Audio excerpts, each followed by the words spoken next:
Ready to break the internet, friend? How are we going to break the internet? You said you wanted this to be impactful. What would that look like to you? That's a really good question. I think a lot of people are interested in my journey.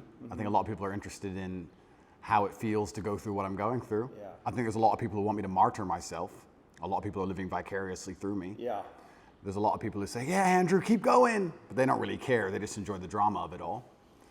And I think I've already broken the internet, but you're a very interesting man to talk to. And with your insights, I think together, we're going to have quite a large audience. Yeah, I mean, that's a question that I have for you. Why did you want to talk to me? Because I'm a psychotherapist. You have your skepticism about psychotherapy, and yet here I am.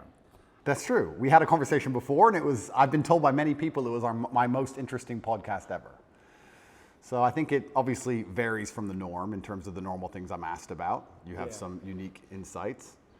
And I thought it'd be an interesting conversation. A lot of people are asking me especially about my mental state and those kind of things post-jail. So I thought, well, my most interesting podcast ever. People seem to be very interested in that side of me. So perhaps it can be a good conversation. Does it make you nervous that there may be things that you don't know about yourself that I'm going to try to reveal to you? I know everything about myself, my friend. You know everything about yourself. I believe that I have an intimate grasp of all the things about myself which matter, which allow me to compete. Right. So there may be things I don't know, but I'm not sure if I particularly need them. So I'm not that interested. Right.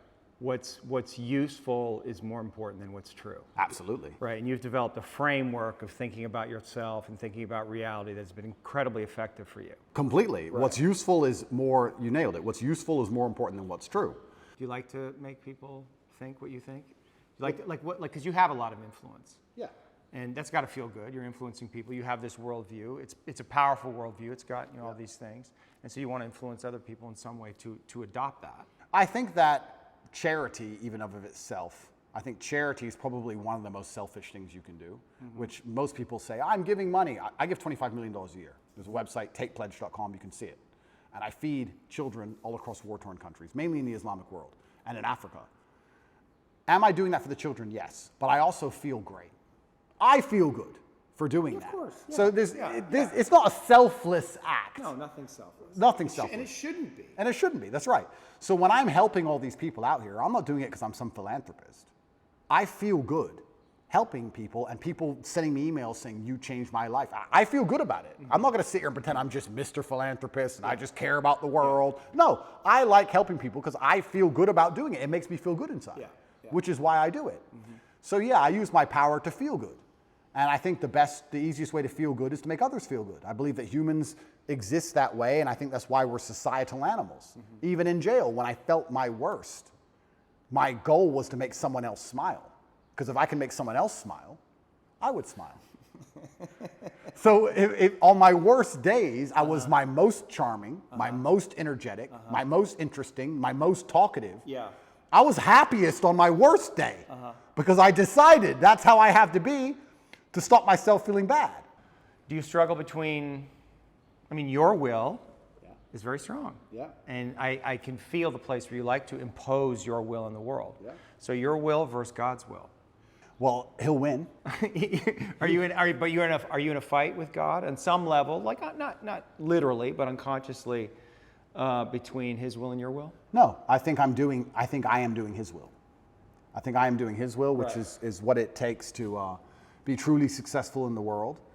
I do believe that the moral arc of the universe does bend towards truth. And that's not my saying. I think that's Martin Luther King's.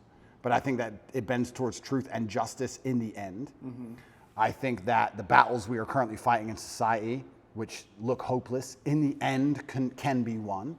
And I feel like I am doing his will by standing up and telling the truth. I think I'd have to be a complete coward of a man to end up having all of the masculine youth of a planet paying attention to every word I say, and then say, oh, but if I tell them good things, if I help them and help the world by extension, I might get in trouble.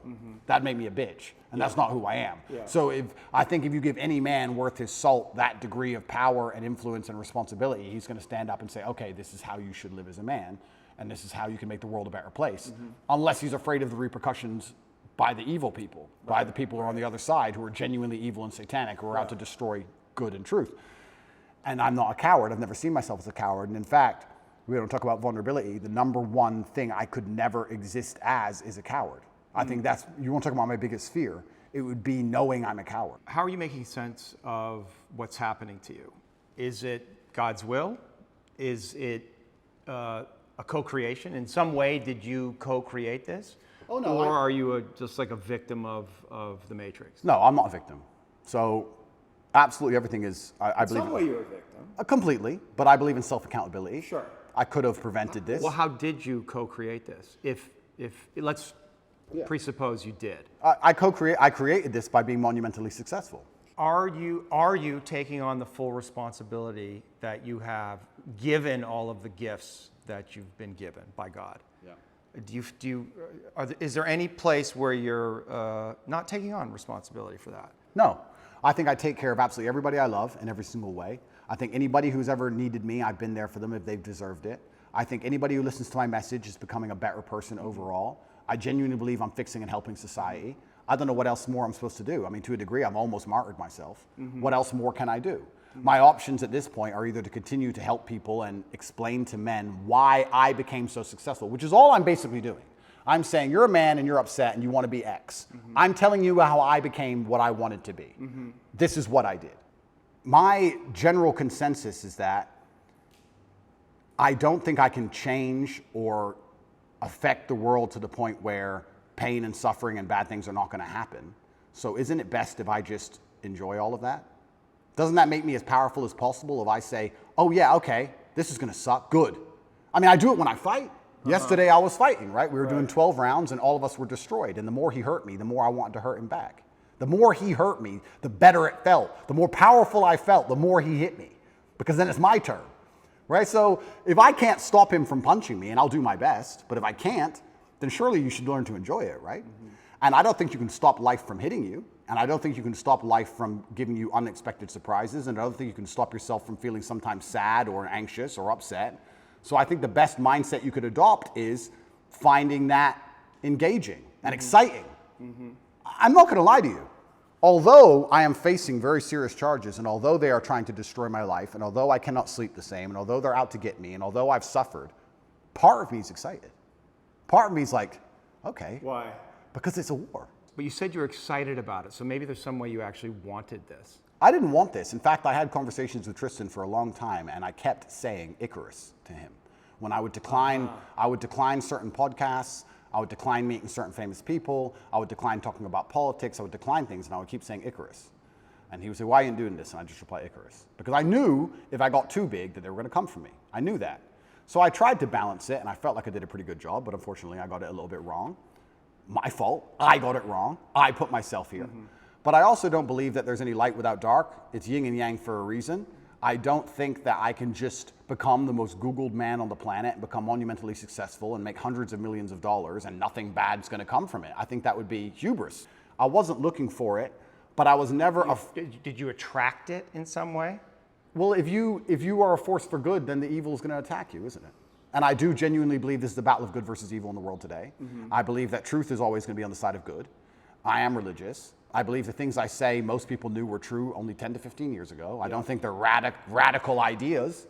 And I think that there is an evil force in the world which is extremely deceptive. And they are out to try and silence me, not because what I say is wrong. It's in fact because what I say is right.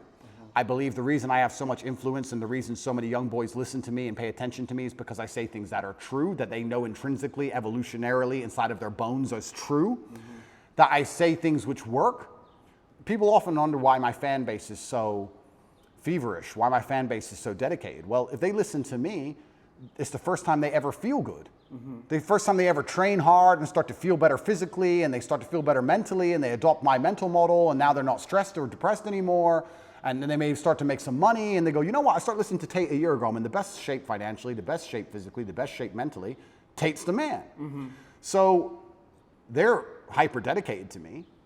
And yeah, I mean, there's going to be a negative to that. I want to make something clear. I've been brutally aware of the fact that all of this might blow up in my face for a very long time. I've not been ignorant to that. And I think that's why jail didn't cause me pain. Because I wasn't in jail like, how did this happen? I was in jail thinking, they got me. I knew it. They've been after me for a long time. I knew they were coming. Is that enough? Is that all I have to say?